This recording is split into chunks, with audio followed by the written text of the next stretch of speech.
Hello, and welcome back to our weekly discussion of our mission in this world as mankind in general and as Jews in particular, as we learn out from the 5 books of Moses, from the Torah.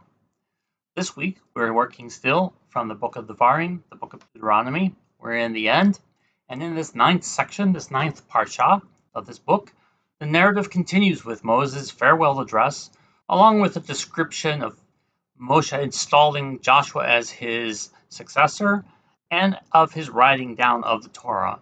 We also see a strong theme of the role of the individual in the holy mission. How so? Let's take a look.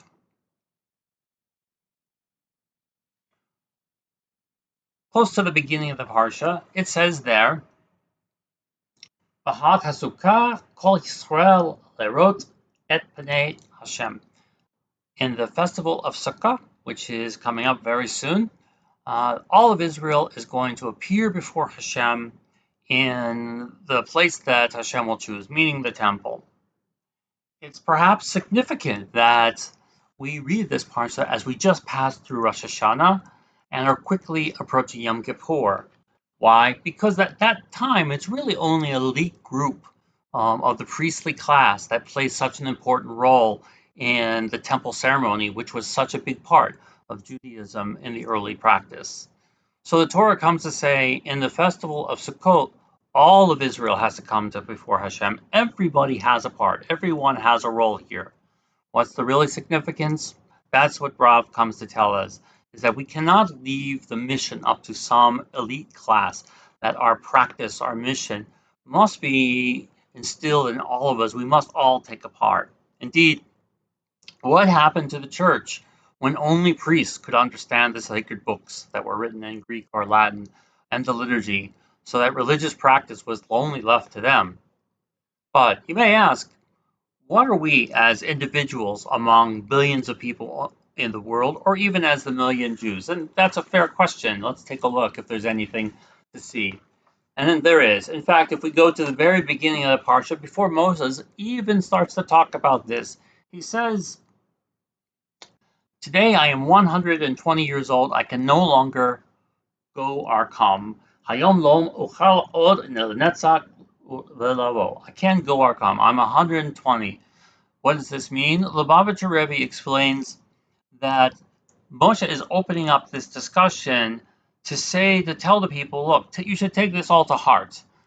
You only have a limited time in this world. This is for you personally to think about. That you have maybe 120 years, maybe less. So take your time and use it wisely. You still may ask, okay, that's fine, I understand, but who am I? How can I, as an individual, make a difference? What is there to say that as an individual among the billions of people in the world, that we are really here to make a difference? And again, I recall the Rebbe once saying, I think in one of his responsa, bring an answer to the question for the story of creation, which we'll be restarting very shortly. And significantly, what it says here is, God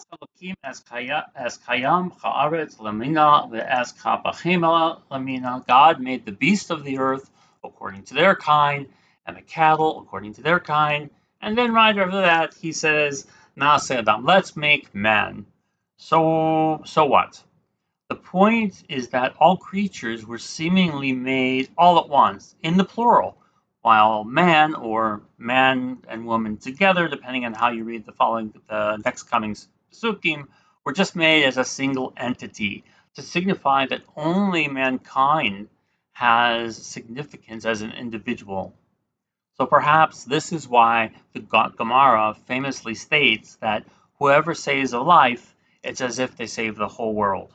Not only is the individual important, but you never know what that individual might have accomplished or will accomplish.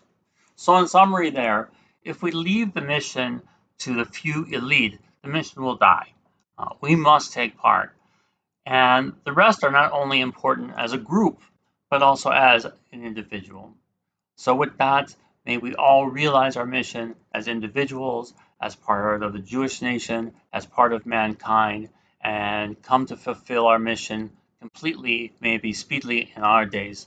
Besoros Tovos, Gamar Chatima Tova, and Shabbat Shalom.